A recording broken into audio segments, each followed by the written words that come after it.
Hi mga katakaw, this is MA your katakaw vlog. For today's video, tayo pupunta ng Guimba, Nueva Ecija, kung saan atin dadalawin ng aking pamangkin at ang asawa ng aking kuya na si Ate Ashley. At 4 AM mga katakaw, umalis na kami ng bahay, then 5 umalis na yung aming bus na sinasakyan going to Cubao. At fast forward na tayo mga katakaw, nandito na tayo sa Cubao at mandatory outfit check tayo. Yun nga mga katakaw, hindi namin alam kung saan ba kami susuot dito at medyo naliligaw na kami ng ate ko dito. Saan ba kami pupunta? Uy, saan ba kapag nakita?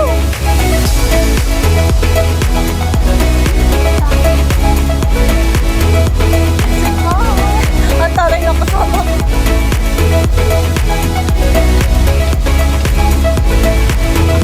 Dito pala nagda-doubt na kami ni ate kung saan kami liliko, saan kami pupunta. Buti na lang may nakilala kami isang lalaki na taga dito. So salamat po kuya for guiding us na isakay po kami sa taxi para hindi kami mahalan. Bali dito nag-taxi kami papuntang Cisco Bus Liner kung saan doon namin makikita yung bus terminal na papuntang Guimba, Nueva Ecija. Thank you Lord, nakasakay na po kami ng bus at nagintay lang kami ng ilang oras para makaalis yung bus na sinasakyan namin. At ito nga, makalipas ng ilang oras or ilang minutes, umalis na yung bus namin, and then may stopover kami ng 10 minutes dito sa Angeles, Pampanga. Hindi ko na siya na-videohan kasi ako'y nag-CR lang naman dyan. At tara, mga katakaw, samahan nyo ako at ang ate ko sa aming biyahe.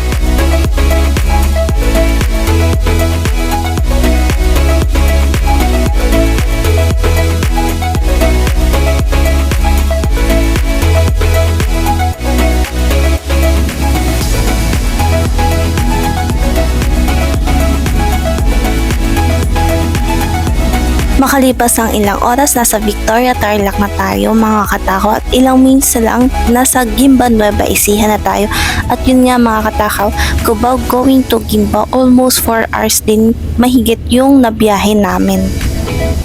At ito nga mga katakaw, nasa Guimba, Nueva Ecija na tayo. Niintay lang namin dyan yung asawa ng kuya ko kasi sinundo kami, at ganito kaganda dito ang mga palayan sa Nueva Ecija.